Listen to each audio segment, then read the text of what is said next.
Hello and welcome to the first chapter of the Apocalypse Inferno.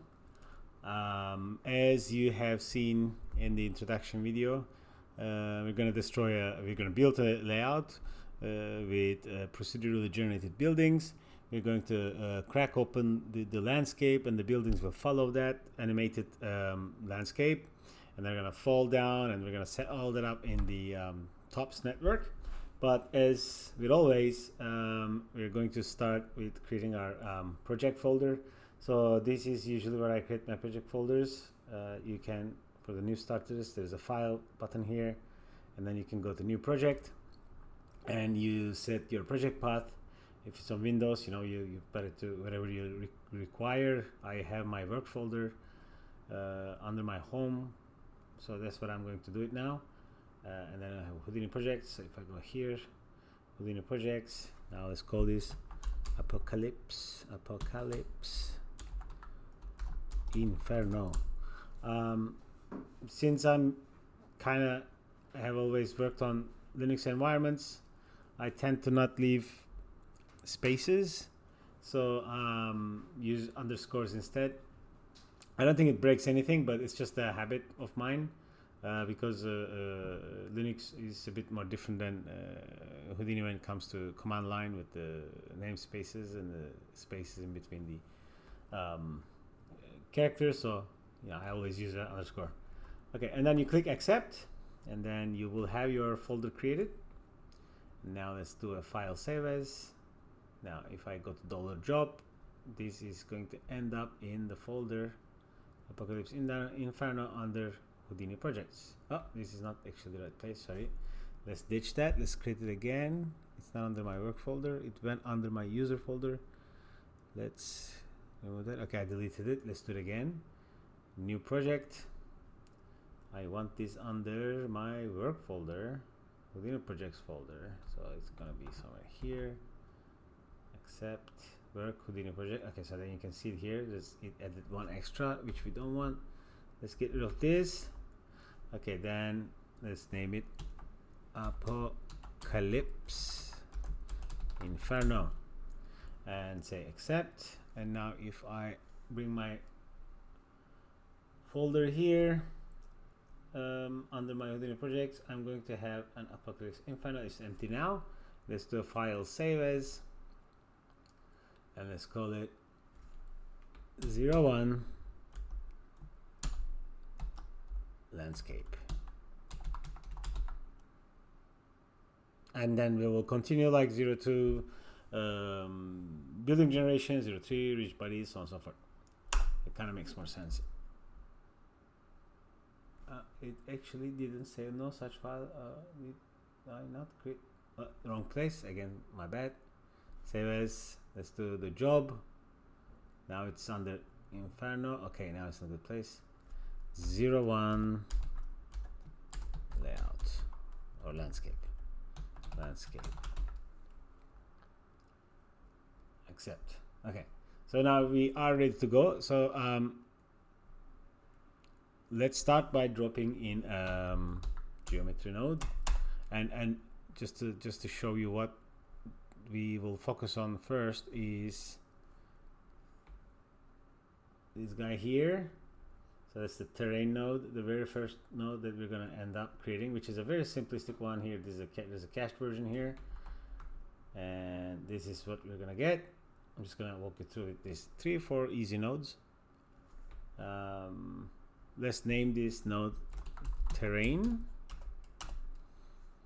and let's drop in a height field, standard height field node. This is just like a 2D volume field. It's a height field as they use it. If you want to get further information, you can press this guy, and it's going to just give you the available documentation. You know what they are? They are 2D volume primitives. They're really fast. Houdini can understand. Majority of the solvers can understand what these are. These are available for a while now. Anyway, so my grid spacing is basically this is my detail for my render mesh. It's 0.5, and my size is 1000 to 1000 meters. That's 1 kilometers. then I just edit a noise, height field noise, search for it, it's this guy, plug it in, so the output goes into left input is accepting height fields, right is accepting masks. Okay, so my amplitude is by from either scene is 300 to 468. So we will copy these settings as I prepared, so we can have like a very similar output. Of course, you are free to punch in any number you want to your liking, but I suggest following this up A to Z first to get somehow similar results as I did, and then to deviate from that if you like to. So this is pretty much it here. The next thing is the erode node, which is very cool because it kind of like creates a bit more natural progression of layers. So these may require a manual put because it's gonna take, I think, a little while. So let me put my other scene on manual as well. So let's plug in the output of the height field to erode node. Let's turn on the flag. So my simulations, my scenes are usually so this scene I made is from starting from frame 1000 to 1500. So this is what we do by setting our frame range. So I would like the simulation, the erosion simulation, to be done by 1020. Okay, so my advanced settings have, I think, somehow some differences. No, I think they're pretty familiar. I'm just gonna set the same seed so you get the same exact result.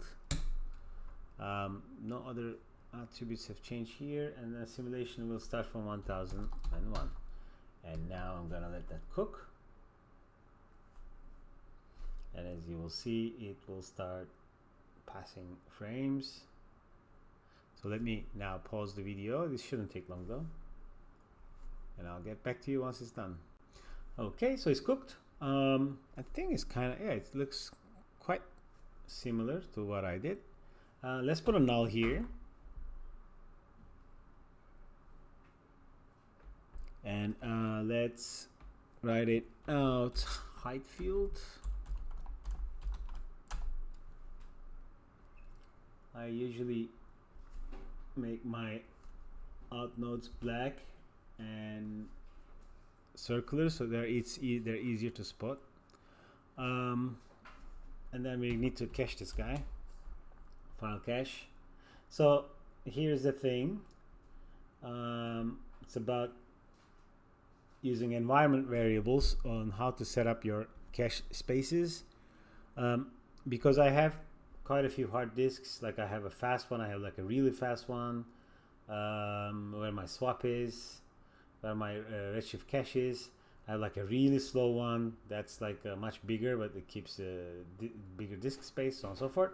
So instead of going like every single time media, try scroll, work fast, so on and so forth, and forget what is where, what you can do is that you can go into your Houdini 18.5 folder, and in there you will find your Houdini environment file. So if you open this, you can define things like, let's try to make this a little bigger for you guys. This should work.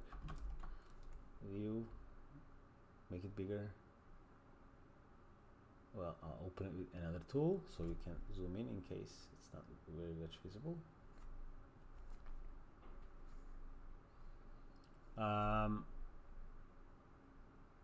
Yeah. So here you can define such things like fast cache, that is pointing to my folder that is a RAID 0 disk that is 2 NVMEs. It's like ridiculously fast. And then I have my cache, which is just a hard disk, and I don't have an SSD that can that's more than usually you need some space for this tutorial, let's say at least 1 terabyte.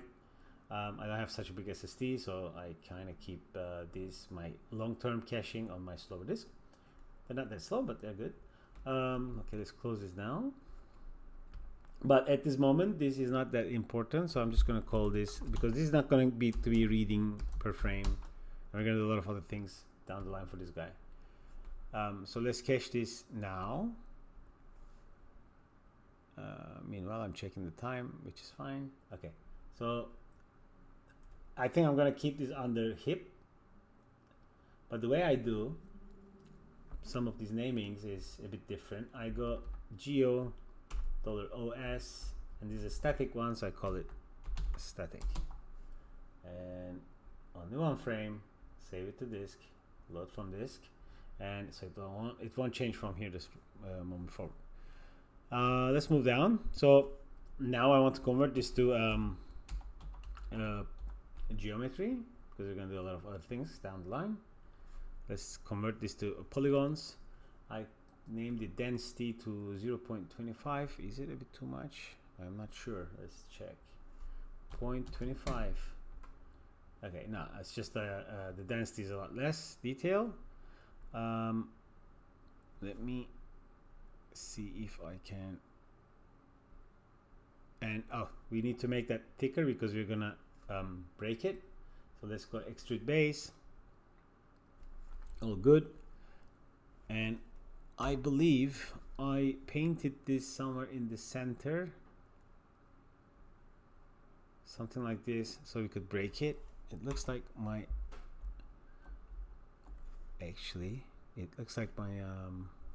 my other old scene, the paint values are gone, so let's be careful about that. It's probably better if you cache it out. I'm going to pause my other scene. All right, extrude base. Now this is extruded, kind of like it flattened the bottom. So let's set this to depth to 100. So it's 100 meters deep. And okay, so it's just deeper now, which is good. So I'm going to do an attribute paint now, because in our simulation we are kind of like breaking through this line, right? No, actually, yes. So on which axis? On Z axis. So it's going to be something like this. So we're going to paint through here. So let's drop down an attribute paint node. Attribute paint.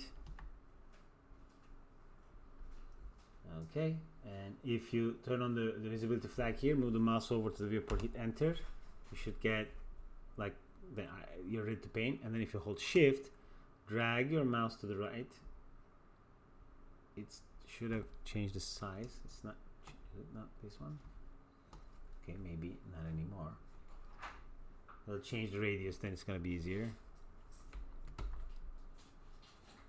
Let's change the radius to 100. I wonder if the shortcut changed. I think it was shift right and left.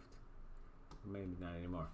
Okay, and then just paint through this like a straight line. So like again, if you follow this scene, you're gonna end up having exact same thing as I had. If you don't, you're gonna have something different, but this is not really the important topic here. So let's go scatter. Let's put scatter here, and then we're going to change density to mask. And now this is probably 1000 points, and yeah, it's all good. Now let's put a RBD material fracture node. Wait for it to cook. I don't want points in this edge, so I'm going to get rid of those. Actually, I think no, I don't want to get. I don't want points in the edge, so let's just select them. Not everything. Remember, not everything has to be procedural. Okay, let's delete these guys as well. We just painted a little too much on the edges. Okay. All right, so let's put this on manual. Let's go left input goes to material fractures first. Output from convert height field goes into the first input of the material fracture. The impact points, Werner points, goes to the R points. And now we need to give this a namespace. I turn on the fracture namespace. I go land. I'll show you what that means once the cooking is complete. Scatter points. Let me see. I scattered is only one, so just one is good. The values were set to fracture ratio is 1, volume scatter point is set to 100, seed is 1.25. I'm just trying to get everything similar. And input is turned on. Volume resolution was not touched. Let's go to detail. Detail size is 3 meters because our object is like 1 kilometer. And let's turn on edge detail. Noise height is set to 100. Please feel free to experiment with these values. I have an interior detail again. This time the depth, volume, voxel size set to 5. Noise amplitude set to 20. Sparse convolution is fine. 0.05, 0.05, 0.05. These are just setting up some details. They're not that really important. So now I'm going to turn the flag on here. I'm going to set this to auto. And I'm going to pause the video and I'll come back once it's done. They usually take around like 30 seconds, 1 minute, maybe 2, depending on your CPU. At this stage, it's not really, we're not doing anything heavy, to be fair. Let me pause now. Okay, so we continue to break these. However, I noticed that, as I said, it's not that quick because this is a lot of polygons. So I just, for testing purposes, I turned off the edge detail and interior detail. And now what I'm going to do is, which we want those things to be on. So let me see this, because we're going to break those things again. What we can do now is I'm going to do an explode on my other piece to see that, make sure that this is the current situation.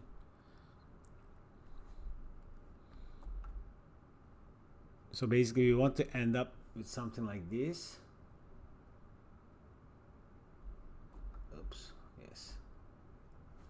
We want to end up with something like this. So, which we are not far off. I think we're just going to have to turn on the edge detail and it will get us there. So let's put this on manual again. This time I'm going to put on all here because I'm going to cook it to this directly. So let's call it all terrain. Okay, again, black around it. I'm just gonna copy this, copy, paste, and I will call this terrain. Sorry, terrain factor 01. I'll go manual. I'll turn on these guys again as I had on my other scene that is already capturing this. Okay, same settings, 100, 1.29, 100, 100, interior 5 to 20. It's called land, and that's pretty much it. So I'm just going to file, save. I'm gonna put it on manual. It's on manual, and I'm gonna give this a proper name, which is, it's fine because it's still a static one because it's going to inherit the folder name from the object name anyway. So this is all good. Let's hit save disk, and now I'm going to pause the video again. I'm going to wait until this is completely over. Okay, we finished cooking, so it's kind of very similar, I think, despite that we lost the original attribute paint from my original scene, but it really does look similar. Okay, let's continue. So this sketched out. Let's make this guy again. Okay, I'm going to make these again the same color, so it's kind of like in and out points are set similar. Okay, so now what we can do is that, actually I think I also use the original height field at some point. Shift S is the one that tells you how the curve should be drawn. This is how I usually use it. So there's a direct output I made in my scenes called to scatter. So this is a height field, right?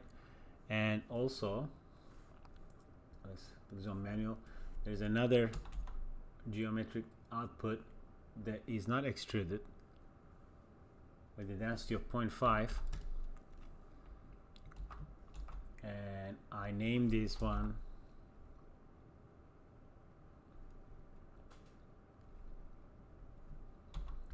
out terrain height field to geo. Okay, well, just like this. Again, this also rounded all my nose. Should find a default way to do that. That will be easier. Okay, so next thing, we're gonna generate a proxy in a simulation area. So let's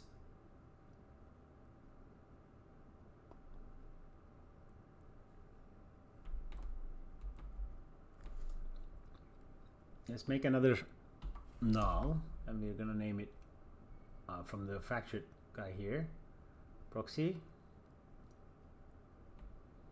Come on, proxy. And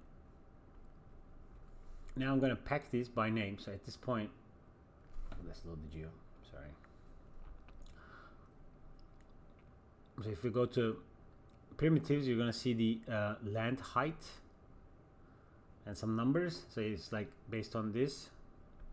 If you do the selection, and then if you go to this guy up here, this guy, then if you go to name attribute, then you're gonna see that it's gonna select by name, like as a whole, even though these are at the moment not packed objects. It's gonna isolate the selection based on name. So this is what we want. Now what I want is that I want to create if I go to, for example, this wireframe view, you can see that there's a, you know, our broken area is here. This is where we're gonna make the land go right to the left. So let's create a simulation area. Now this is going to be sorry, we want to pack this first. Pack by name. So let's put a pack node. So what does pack does, if in case you need the information, there's a quite extensive, I'll open another scene. Just give me a second, please. Split pane, tear of pane, packed. So packed objects are like optimized geometry that Houdini doesn't have full access to, but it has all the information that is needed to do the simulations and so on and so forth. I suggest you reading this part from the documentation really vigorously. It's very important as a general rule as well. For optimization reasons, it's also super important how to optimize things. So let's close this. Just pack geo. So what happens is at this level, our geometry is not packed. And how do we know this? It doesn't say anything packed. And we have access to all the points and primitives, vertices, and polygons, and all these other attributes, which we do not need. So we can pack this. So if I just put a pack object, it's going to say, oh, everything's packed into one thing, and there's a path attribute, but we don't need that. We don't want to do that. What we want is we want to pack per name attribute that the material fracture creates, right? And I do want to transfer the individual pack name to the packed object. So if I do a middle mouse here, now I have 909 packed geometry. That means there's 909 objects here. And I can, if I can remove this, let me see the selection, remove. Okay. And now I cannot actually select individual vertices, but rather just the packed objects. All right, so I'm gonna name this sim, and this is actually using bounding regions and bounding box, and I gave it the value something like this. He's gonna select the central objects basically. So if I go like this now, and yeah, so it kind of like just creates what's in the center, that center, right?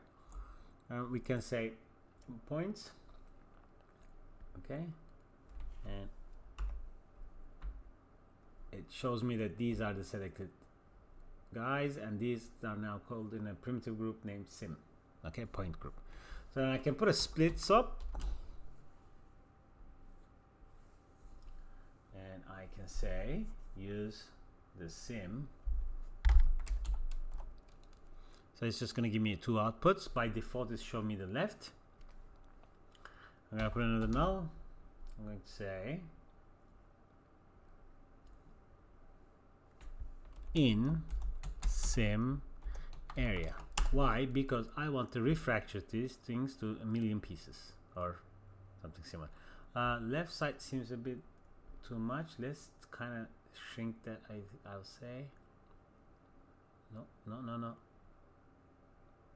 Just gonna pull this to the left a little bit. I want to isolate those big guys. Okay, a little bit more. Okay, that's good. That's much better. Okay, so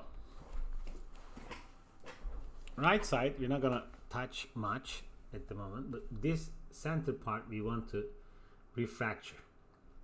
Okay, because we do want to have a lot of detail in there. So what I want to do is everything is packed at the moment. So I would like to put a for each for name primitive. I'll put this down here. Now if I plug this guy here, it's going to loop through each object that is in here, right? And because this guy is saying bring in every object one by one matching the string attribute name. So it goes like, okay, I'm gonna bring in this guy, this guy, this guy, this guy, so on and so forth. So I want to unpack this first, these individual pieces. And if you want to test the individual pieces, you can turn this guy on and then you can move it around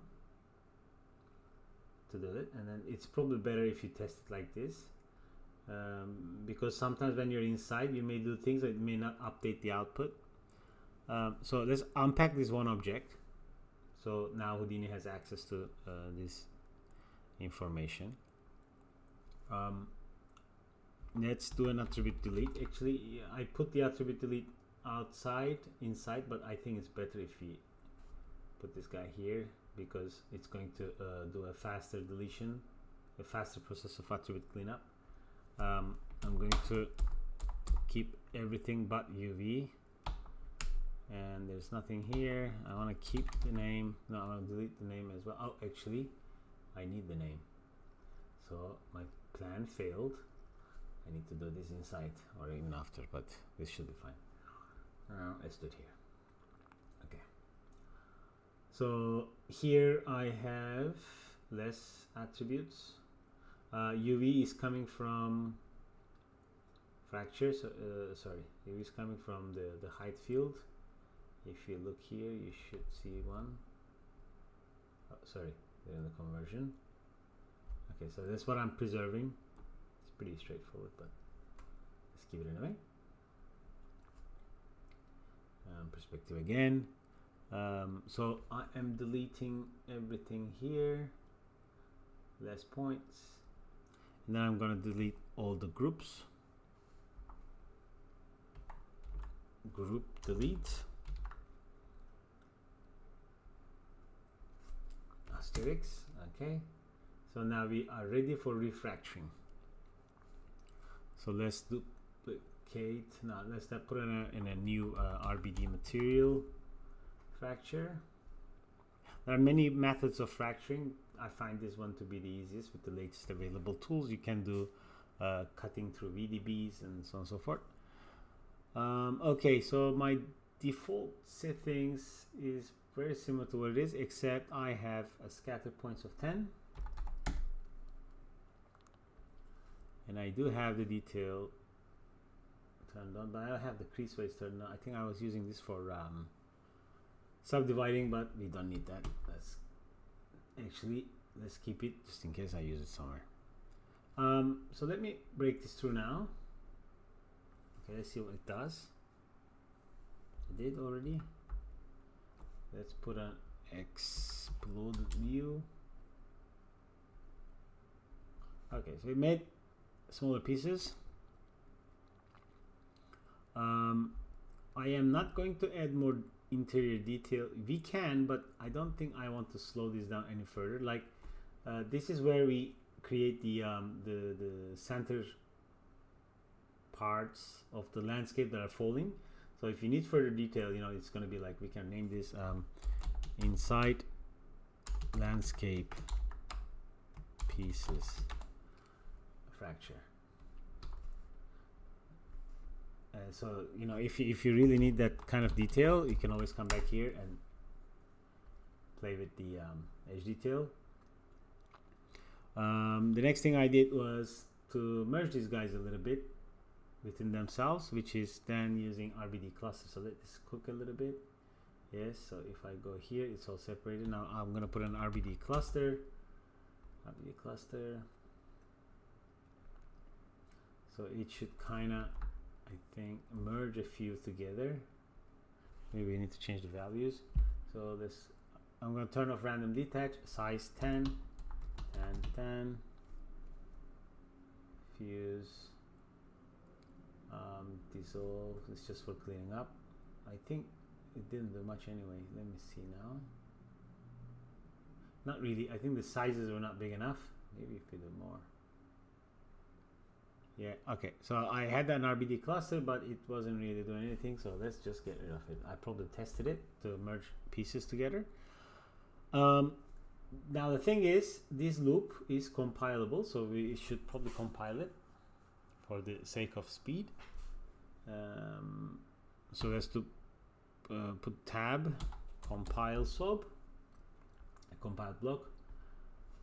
Compile block basically takes all this and speeds it up based on the cores you have on your machine.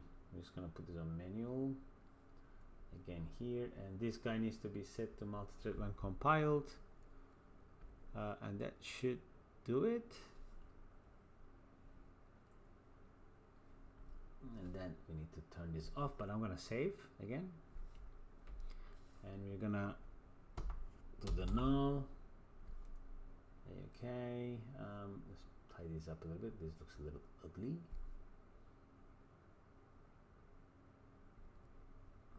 Let's call it out seam area. I'm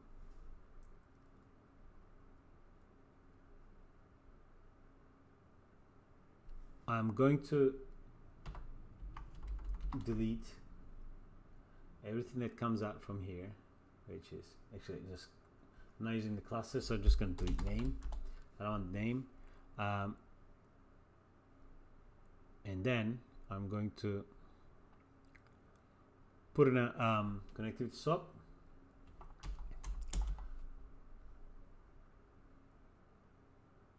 It's going to be named as primitive. We're going to call it name. It's going to be a string, and we can call it piece underscore. So if actually, I'm just going to show you with one only, so it doesn't die here to see what we're doing. What happens is sometimes when I do a lot of big fracturing, I end up having similar names. So when you do like a mouse over to show the packed object, and then you get it shows something else is also selected. So it's something, I think it gets really dirty as we fracture and fracture and fracture. So I tend to find it easier to create my own name later on. So for example, this is what it comes out with material fracture. There's kind of like this several layers of naming. I kind of find it to be confusing, so I instead create my own unique name, which is called piece here. We can call it rock, so on and so forth. And then I'm going to put a pack here, and I'm going to use the name again, and I'm going to transfer that again. We had a crease weight. What was it? Where does it come from? Crease weight. Let's get rid of the crease weight as well. We don't need it. Here, yes, it's here, and yeah. Okay, so now if I pack it, it's going to be 55 objects packed in here. So what I'm going to do now is I'm going to take this guy again, go down.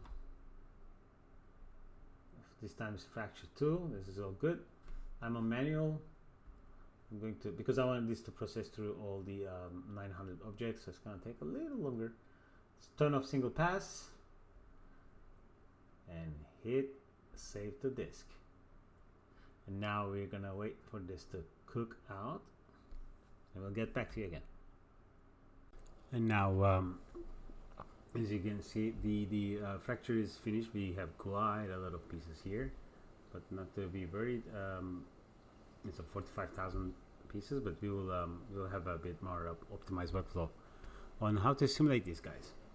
Okay, now I'm gonna cut this video here, and we'll continue the next one, where we will start animating our split geo that we put a split somewhere here. So if I go another null here, and if I check this guy, it's gonna be the opposite. So we're gonna animate these guys, and then we will do the then we will start doing a little wedge to simulate these chunks separately. All right, see you in the next episode.